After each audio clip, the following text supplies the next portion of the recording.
तो ये जो आप लोग देख रहे हैं ना, ये है करेंसी यहाँ की जो चलती है, इसको बोलते हैं राम करेंसी। और ये $5 है, अमेरिका के $50। $1 जो है अमेरिका के $10 के बराबर है। और इसके पीछे लिखा हुआ है राम राज्य है, ये देखिए। क्या होगा अगर मैं कहूं कि एक विदेशी देश में वो चीज चल रही है जिसकी भारत में सिर्फ राजनीति होती है? जी हां, भगवान श्री राम के नाम की मुद्रा, राम मुद्रा, और वो भी अमेरिका में। अरे रुकिए, ये कोई व्हाट्सएप फॉरवर्ड नहीं है, ये एक डॉक्यूमेंटेड सच है जिसे सुनकर आपकी सोच हिल जाएगी। भारत में जहां राम नाम पर बहस होती है, वहां एक विदेशी धरती पर श्री राम के नाम की करेंसी चलती है। दुकान में नोट निकालो, उस पर श्री राम की तस्वीर, मंदिर नहीं, बाजार में राम। और ये बात सिर्फ हैरान नहीं करती, शर्म भी दिलाती है। ये वीडियो सिर्फ जानकारी नहीं देगा, ये आपको भीतर से झकझोर देगा, क्योंकि आज हम उस सच्चाई से आपको रूबरू कराने जा रहे हैं जिसे जानकर आप खुद से सवाल पूछेंगे, अगर अमेरिका में राम नाम की मुद्रा चल सकती है तो भारत में क्यों नहीं? यहां आप जानेंगे कैसे बनी ये मुद्रा, किसने शुरू की, और क्यों आज भी नीदरलैंड के कई शहरों में भगवान राम के नाम से व्यापार होता है। तो स्क्रीन से हटिएगा मत, क्योंकि आगे जो आप सुनेंगे वो आपके सोचने का तरीका बदल सकता है, और शायद आपका आत्मसम्मान भी। आप में से ज्यादातर लोग वीडियो तो देख लेते हैं, लेकिन आज जरा कुछ अलग करते हैं। नीचे कमेंट में अपनी हाजिरी लगाइए, हमें बताइए कि आप भारत के किस शहर या गांव से ये वीडियो देख रहे हैं। इससे हमें भी ये जानने का मौका मिलेगा कि हमारी आवाज देश के किन किन कोनों तक पहुंच रही है। चलिए आज कमेंट सेक्शन को एक डिजिटल भारत मैप बना देते हैं, जिसमें हर कोने से राम भक्तों की मौजूदगी दिखे। क्या आपने कभी सोचा है कि जिस भगवान श्री राम का नाम भारत में सियासी मंचों पर इस्तेमाल होता है, वही नाम एक विदेशी देश में श्रद्धा और सम्मान का प्रतीक बन चुका है? सोचिए जरा, एक ऐसा देश जो भारत से हजारों किलोमीटर दूर है, वहां की सड़कों पर, दुकानों में, बाजारों में राम नाम की मुद्रा चलती है। हाँ, आपने सही सुना, राम मुद्रा। ये कोई कहानी नहीं है, ये कोई कल्पना नहीं है, ये एक सच्चाई है जिसने पूरी दुनिया को चौंका दिया है। जिस प्रभु श्री राम के लिए हमारे देश में दशकों तक सिर्फ बहसें होती रहीं, जिनके मंदिर के नाम पर राजनीति की रोटियां सेंकी जाती रहीं, उसी राम का नाम आज अमेरिका और नीदरलैंड जैसे विकसित देशों में मुद्रा के रूप में चल रहा है। शायद आपको ये अजीब लगे, लेकिन जब आप इस वीडियो को पूरा देखेंगे तो ना सिर्फ आप चौंकेंगे, बल्कि गर्व से आपका सीना भी चौड़ा हो जाएगा, क्योंकि ये सिर्फ एक नोट नहीं है, ये भारत की आध्यात्मिक ताकत का ऐसा प्रमाण है जिसे दुनिया आज स्वीकार कर रही है। और हम आज भी धर्म को जाति, वोट और एजेंडे के तराजू पर तोल रहे हैं। आज हम आपको बताएंगे उस देश का नाम, बताएंगे कि यह मुद्रा कैसे बनी, क्यों बनी, और किस महान भारतीय ने इसे दुनिया के सामने लाकर रख दिया। ये वीडियो सिर्फ एक जानकारी नहीं है, ये एक भाव है, एक जागृति है, एक सवाल है। अगर विदेश में राम का नाम मुद्रा बन सकता है तो भारत में क्यों नहीं? वीडियो को आखिर तक देखिएगा, क्योंकि आज आप जानेंगे वो बातें जो शायद कभी किसी न्यूज चैनल ने आपको नहीं बताई। और हां, अगर आप भी मानते हैं कि श्री राम सिर्फ एक नाम नहीं बल्कि एक आदर्श है, तो इस वीडियो को लाइक कीजिए, शेयर कीजिए और अपनी आवाज उठाइए, क्योंकि ये बात अब सिर्फ एक वीडियो तक नहीं रुकनी चाहिए, ये एक आंदोलन बनना चाहिए। भारत, वो देश जहां भगवान श्री राम का नाम बच्चों की जुबान पर होता है, जहां हर गांव, हर शहर में राम कथा होती है, जहां दीपावली के दिन अयोध्या में लाखों दिए जलते हैं। लेकिन क्या वाकई हम श्री राम को उतना सम्मान दे रहे हैं जितने के वो हकदार हैं? राम का नाम लिया जाता है भाषणों में, चुनावी रैलियों में, पोस्टरों पर, नारों में, लेकिन सवाल यह है कि क्या यह श्रद्धा है या सिर्फ एक राजनीतिक उपकरण? आज श्री राम सिर्फ एक धार्मिक प्रतीक नहीं रहे, वो एक राजनीतिक ब्रांड बन चुके हैं। जिस राम राज्य की कल्पना महात्मा गांधी ने की थी, एक ऐसा राज्य जहां न्याय, करुणा और मर्यादा हो, वो आज सिर्फ भाषणों में रह गया है। असल में कोई राम राज्य लाना चाहता है या बस राम नाम से सत्ता की सीढ़ियां चढ़ना चाहता है। अयोध्या में मंदिर निर्माण को लेकर सालों तक मुकदमेबाजी चली, कोर्ट से लेकर संसद तक बहसें हुई, और जब मंदिर का निर्माण शुरू हुआ तो कुछ ने उसे राजनीति का विजय चिन्ह बना दिया। ये वही श्री राम है जिनकी जिंदगी में त्याग था, मर्यादा थी, वचनबद्धता थी, और आज उनके नाम पर वोट मांगे जाते हैं, लेकिन उनके आदर्शों को कोई अपनाने को तैयार नहीं। दंगों से लेकर बयानबाजी तक राम के नाम को हथियार बनाया गया। कभी कोई कहता है जय श्री राम एक नारा है, तो कोई इसे उकसाने वाला जुमला बताता है। सवाल उठता है, जब जय श्री राम कहने पर विवाद होता है, तो क्या ये वही देश है जिसने राम को अपना मार्गदर्शक माना था? हमारे स्कूलों में, हमारी पाठ्य पुस्तकों में राम का जिक्र सीमित होता जा रहा है। एक तरफ जहां रामायण को पुराना या काल्पनिक बताकर किनारे किया जा रहा है, वहीं दूसरी तरफ उसी राम के नाम से रैलियों में भीड़ जुटाई जाती है। ये दोहरा मापदंड नहीं तो और क्या है? क्या हमने राम को श्रद्धा से नहीं सत्ता की भूख से जोड़ दिया है? श्री राम को राजनीति से परे देखने का साहस कब आएगा हमारे भीतर? जब कोई विदेशी राष्ट्र भगवान राम की तस्वीर वाली मुद्रा जारी करता है तो क्या हमें अपनी ही सोच पर शर्म नहीं आनी चाहिए? भारत में राम नाम का मतलब होना चाहिए मर्यादा, नीति और नीति का पालन, ना कि सिर्फ नारेबाजी और झूठे वादे। अब समय आ गया है जब हमें यह तय करना होगा कि हम राम के नाम को सिर्फ इस्तेमाल करेंगे या उनके आदर्शों को अपनाकर देश को दिशा देंगे। जब भारत में राम नाम पर बहस होती है तब कल्पना कीजिए एक ऐसे देश की जहां भगवान श्री राम का नाम सिर्फ श्रद्धा नहीं, आर्थिक व्यवस्था का हिस्सा बन चुका है। ये कोई मजाक नहीं, ये हकीकत है। नीदरलैंड और अमेरिका में एक ऐसी मुद्रा चलती है जिस पर श्री राम की तस्वीर छपी होती है। इसे कहते हैं राम मुद्रा। इस राम मुद्रा की शुरुआत साल 2002 में हुई। इस क्रांतिकारी विचार के पीछे थे महर्षि महेश योगी, जो भारतीय सनातन ज्ञान को दुनिया भर में फैलाने के लिए जाने जाते हैं। उनके द्वारा स्थापित संस्था global country of world peace ने इसे नीदरलैंड में शुरू किया। इस मुद्रा को छापने का उद्देश्य था तीसरी दुनिया के देशों में गरीबी को खत्म करना और स्थानीय स्तर पर आत्मनिर्भर अर्थव्यवस्था को बढ़ावा देना। इस परियोजना से जुड़ी एक अहम शख्सियत थे डॉक्टर टोनी नादेर जैसे वैज्ञानिक ने, एक न्यूरोलॉजिस्ट और यौगिक साइंस के विद्वान, जिन्होंने इस मुद्रा को जारी किया और इसे एक आध्यात्मिक आर्थिक परिवर्तन की शुरुआत बताया। राम मुद्रा को राम राज्य मुद्रा कहा गया। इसमें केवल 2 मूल्य वर्ग थे, 10 और 15 राम मुद्रा नोट्स। इन नोटों में खास चमकदार रंगों का इस्तेमाल किया गया था और इन पर भगवान श्री राम की एक भावमयी तस्वीर छपी थी। सिर्फ श्री राम ही नहीं, इन नोट्स पर कामधेनु, कल्प वृक्ष और वैदिक प्रतीकों की भी छवि थी, जो समृद्धि, शांति और आश्रय का प्रतीक माने जाते हैं। अब सबसे चौंकाने वाली बात, ये मुद्रा कोई संग्रहणीय या प्रतीकात्मक नोट नहीं थी। अमेरिका के आयोवा प्रांत की महर्षि वैदिक सिटी और नीदरलैंड के 100 से अधिक नगरों में इस मुद्रा का इस्तेमाल स्थानीय लेन देन में किया गया। जी हां, दूध से लेकर सब्जियों तक स्थानीय व्यापारी इस मुद्रा को स्वीकार करते थे। ये एक स्वतंत्र स्थानीय आर्थिक प्रणाली थी जिसमें आध्यात्मिक मूल्यों का समावेश था।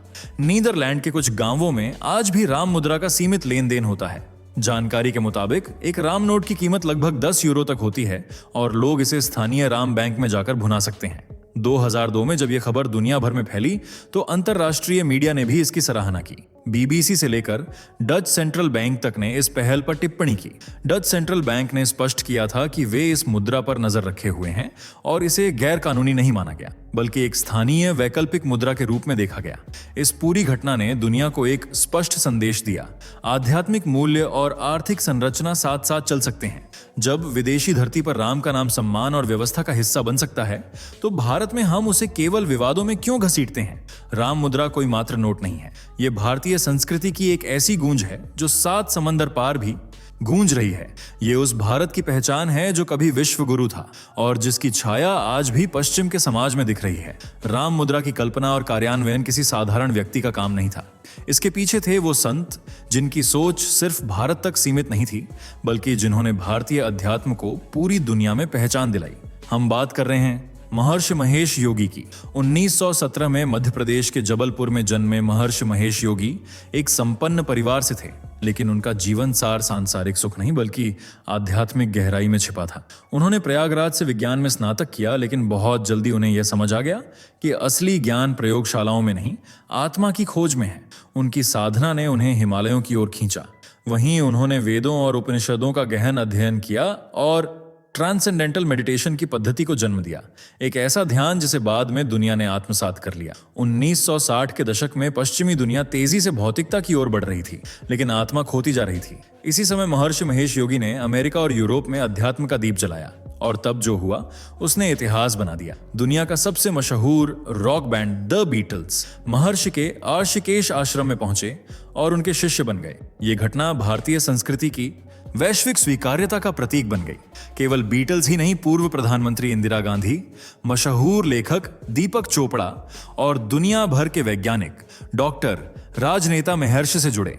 उन्होंने महसूस किया कि भारतीय ज्ञान केवल पूजा पाठ नहीं बल्कि मानसिक स्वास्थ्य, सामाजिक समरसता और विश्व शांति की कुंजी है। महर्षि महेश योगी ने global country of world peace नामक संस्था बनाई, जिसका उद्देश्य था अध्यात्म के माध्यम से स्थायी वैश्विक विकास। और इसी संस्था के अंतर्गत राम मुद्रा की परिकल्पना साकार हुई। 2008 में नीदरलैंड में उनका निधन हुआ, लेकिन उनके विचार और उनके द्वारा शुरू किए गए प्रोजेक्ट आज भी जीवंत हैं। उनके 60 लाख से ज्यादा अनुयायी आज भी दुनिया भर में ट्रांसेंडेंटल मेडिटेशन का अभ्यास कर रहे हैं। महर्षि महेश योगी सिर्फ एक साधु नहीं थे, वो एक दृष्टा थे जिन्होंने भारत की आत्मा को दुनिया के दिल तक पहुंचाया। और राम मुद्रा उसी यात्रा की एक अमर छवि है। जब भारत में सनातन धर्म को पुराना या रूढ़िवादी कहकर उपेक्षित किया जाता है, तब दुनिया के कई हिस्सों में यही सनातन संस्कृति गौरव और सम्मान का प्रतीक बन चुकी है। भारत के बाहर भी भगवान राम, श्री कृष्ण, गणेश और अन्य देवी देवताओं को वो मान्यता मिली है जिसकी कल्पना शायद हमने भी नहीं की थी। सबसे पहला उदाहरण लेते हैं इंडोनेशिया, जो दुनिया का सबसे बड़ा मुस्लिम आबादी वाला देश है। लेकिन क्या आप जानते हैं कि वहां के नोटों पर भगवान गणेश की तस्वीर छपी होती है? जी हां, 20,000 इंडोनेशियन रुपया के नोट पर गणेश जी की तस्वीर दिखाई देती है, जो उनके लिए बुद्धि, समृद्धि और शुभारंभ के प्रतीक हैं। इंडोनेशिया में सिर्फ मुद्रा ही नहीं, वहां की संस्कृति, त्योहार और कला में भी राम और रामायण की झलक साफ देखी जा सकती है। वहां हर साल रामायण महोत्सव मनाया जाता है, जिसमें रामलीला जैसे मंचन होते हैं। यहां तक कि इंडोनेशियन रामायण की शुरुआत भी भगवान राम के जन्म से होती है, जैसे कि भारत में होती है, लेकिन उसमें कुछ स्थानीय रंग भी देखने को मिलते हैं। अब बात करते हैं थाईलैंड की। यहाँ भी रामायण को रामाकियन नाम से जाना जाता है और राजा को राम की उपाधि दी जाती है। थाई मुद्रा, सिक्कों और राजसी प्रतीकों में त्रिमूर्ति ब्रह्मा, विष्णु और महेश के चित्र अंकित किए गए हैं। 2011 में थाईलैंड ने अपने राष्ट्रीय आर्थिक बोर्ड की वर्षगांठ पर एक विशेष सिक्का जारी किया, जिसमें त्रिदेवों की तस्वीर उकेरी गई थी। यहां तक कि ब्रिटिश इंडिया कंपनी के कुछ पुराने सिक्कों पर भी माता लक्ष्मी और गणेश जी की तस्वीरें होती थीं। ये इस बात का प्रमाण है कि भारतीय धार्मिक प्रतीकों को सिर्फ पूजा स्थलों तक सीमित नहीं रखा गया, बल्कि आर्थिक संरचनाओं में भी उन्हें मान्यता मिली। इन उदाहरणों से एक बात बिल्कुल साफ होती है, पश्चिम और एशिया के कई देशों ने भारतीय संस्कृति को सम्मान और स्वीकार्यता दी है, जबकि भारत में खुद कभी कभी यही प्रतीक राजनीतिक बहसों या तुष्टीकरण की भेंट चढ़ जाते हैं। तो सवाल फिर वही उठता है, जब दुनिया भर में सनातन प्रतीकों को श्रद्धा और गौरव के साथ अपनाया जा रहा है, तो भारत में उन्हें लेकर संकोच क्यों? ये वो विरासत है जिसे हमने नहीं, पूरी दुनिया ने अपनाया है। राम, गणेश, त्रिदेव ये भारत के सांस्कृतिक डीएनए का हिस्सा हैं, और जब इनका आदर विदेशों में हो सकता है तो अपने देश में क्यों नहीं? संस्कृति कोई सीमित अवधारणा नहीं है, ये वो धरोहर है जो सरहदों को पार करके भी दिलों में जगह बना लेती है। जब नीदरलैंड जैसे देश में राम नाम की मुद्रा चल सकती है, जब इंडोनेशिया जैसे मुस्लिम बहुल देश में भगवान गणेश के चित्र नोटों पर छप सकते हैं, जब थाईलैंड अपने राजा को राम कहकर संबोधित करता है, तो सवाल उठता है, भारत में ऐसा क्यों नहीं हो सकता?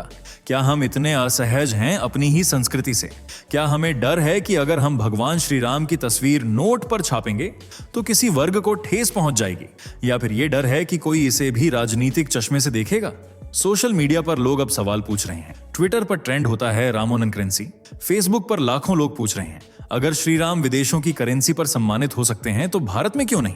ऑनलाइन पिटीशन शुरू हो चुके हैं, याचिकाएं दाखिल हो रही हैं। लोग चाहते हैं कि कम से कम एक स्मृति नोट ही सही, लेकिन श्री राम को वह सांस्कृतिक सम्मान मिले जिसके वो असली हकदार हैं। क्या यह मांग गलत है? क्या अपने आराध्य का सम्मान करना किसी भी देशवासी का अधिकार नहीं है? आखिरकार भारत वो देश है जहां श्री राम का जन्म हुआ था। यही वो भूमि है जहां रामायण लिखी गई, जहां राम राज्य की कल्पना ने सदियों तक एक आदर्श शासन का रास्ता दिखाया।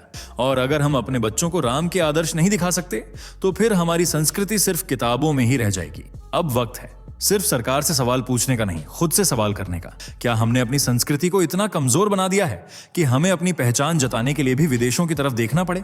जिस दिन भारत खुद राम मुद्रा जारी करेगा, वो सिर्फ आर्थिक निर्णय नहीं होगा, वो सांस्कृतिक पुनर्जागरण की शुरुआत होगी। वो दिन होगा जब हम कह सकेंगे, हाँ, अब हम सच में राम राज्य की ओर बढ़ रहे हैं। अब ये सिर्फ एक वीडियो नहीं रहा, ये अब एक सवाल है आपके आत्मसम्मान का, आपके विश्वास का और उस परंपरा का जो हमें हजारों वर्षों से जोड़कर रखे हुए है। आपने अब तक जाना कि राम मुद्रा विदेशों में कैसे सम्मान का प्रतीक बन चुकी है। आपने देखा कि किस तरह दुनिया के कई देश हमारे देवी देवताओं को अपनी पहचान का हिस्सा बना चुके हैं। और आपने ये भी समझा कि भारत में जहां श्री राम का जन्म हुआ, वहीं पर सबसे ज्यादा चुप्पी क्यों है। लेकिन अब वक्त है चुप रहने का नहीं, आवाज उठाने का, क्योंकि अगर हम ही नहीं बोलेंगे तो कौन बोलेगा? अगर हम ही अपनी संस्कृति के लिए खड़े नहीं होंगे तो क्या उम्मीद करेंगे कि कोई और खड़ा होगा? आपकी एक आवाज, आपकी एक शेयर, आपकी एक टिप्पणी ये सिर्फ सोशल मीडिया का हिस्सा नहीं है, ये उस विचारधारा का समर्थन है जो कहती है धर्म राजनीति से ऊपर है, संस्कृति वोट से बड़ी है और राम सत्ता नहीं संस्कार है। आज जरूरत है उस बदलाव की शुरुआत की जो अंदर से आए। हमें चाहिए ऐसा भारत जो अपनी जड़ों पर गर्व करे और अपने प्रतीकों को राजनीति के कीचड़ से निकालकर सम्मान के मंच पर बिठाए। तो अगर आप मानते हैं कि भगवान श्री राम को वह सम्मान मिलना चाहिए जिसके वो हकदार हैं, तो कमेंट करके अपनी राय जरूर दीजिए। वीडियो को लाइक कीजिए, शेयर कीजिए, ताकि ये बात सिर्फ एक कमरे या स्क्रीन तक ना रहे बल्कि एक जनचेतना बने। जय श्री राम। दोस्तों, आपके स्क्रीन पर 2 और वीडियो दिख रही हैं, जिसे देखने के लिए आप स्क्रीन पर क्लिक करें। दोनों देखिएगा, बहुत अच्छी वीडियो बनी है।